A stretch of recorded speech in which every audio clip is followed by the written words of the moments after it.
দেশে প্রতিদিন অন্তত ২০টি শিশু জন্ম নিচ্ছে থ্যালাসেমিয়া রোগ নিয়ে।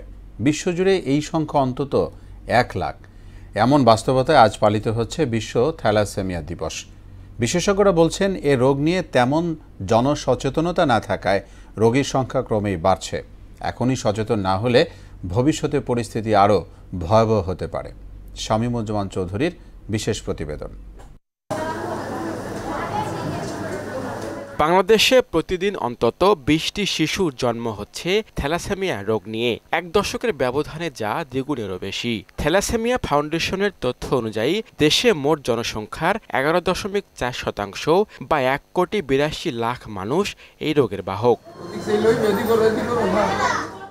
থ্যালাসেমিয়ার বাহক মানেই তিনি এ রোগে আক্রান্ত নন, তবে দুই বাহকের মাধ্যমে জন্ম নেয়া সন্তানের ২৫% সুস্থ, ৫০% বাহক ও ২৫% রোগী হিসাবে জন্ম নেওয়ার সম্ভাবনা থাকে।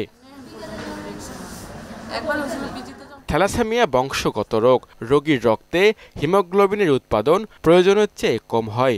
শ্বাস প্রশ্বাসের সমস্যা, অরুচি, জন্ডিস সহ নানা সমস্যায় ভোগেন তারা। জন্ম থেকে আক্রান্ত ছিল, তো ফার্স্টে তো ধরা পড়ে নাই, পরে আস্তে আস্তে ওর শারীরিক একটু অবনতি ছিল, তারপর বিভিন্ন পরীক্ষার মাধ্যমে পরে জানতে পারলাম ৮ মাসে যে বাচ্চার এই সমস্যা। ৬ মাস থেকে আমার বাচ্চার থ্যালাসেমিয়া, আমি এখানে ট্রিটমেন্ট নিতে আসি। বাচ্চা এখন ঠিক আছে, কিন্তু প্রতি মাসেই ব্লাড দিতে হয় আর কি। থ্যালাসেমিয়া হলে সারা জীবনই চিকিৎসা নিতে হয়, যা অত্যন্ত ব্যয়বহুল। ফলে প্রতিরোধেই গুরুত্ব দিচ্ছেন চিকিৎসকেরা।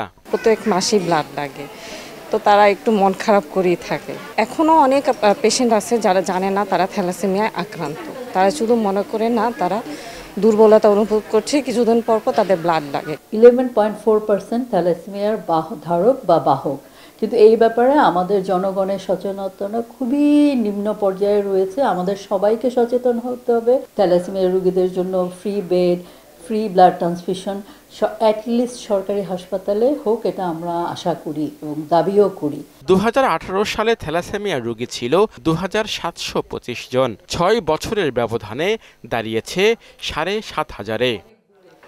বাংলাদেশে থ্যালাসেমিয়া রোগীর চিকিৎসা সহজলভ্য করার জন্য সরকারি বেসরকারি উদ্যোগের পাশাপাশি সমাজের বিত্তবানদের এগিয়ে আসার আহ্বান সংশ্লিষ্টদের। থ্যালাসেমিয়া রোগীরা সঠিক চিকিৎসা ও পরিচর্যা পেলে সুন্দর জীবনের পাশাপাশি যুক্ত হতে পারে সমাজের মূলধারায়।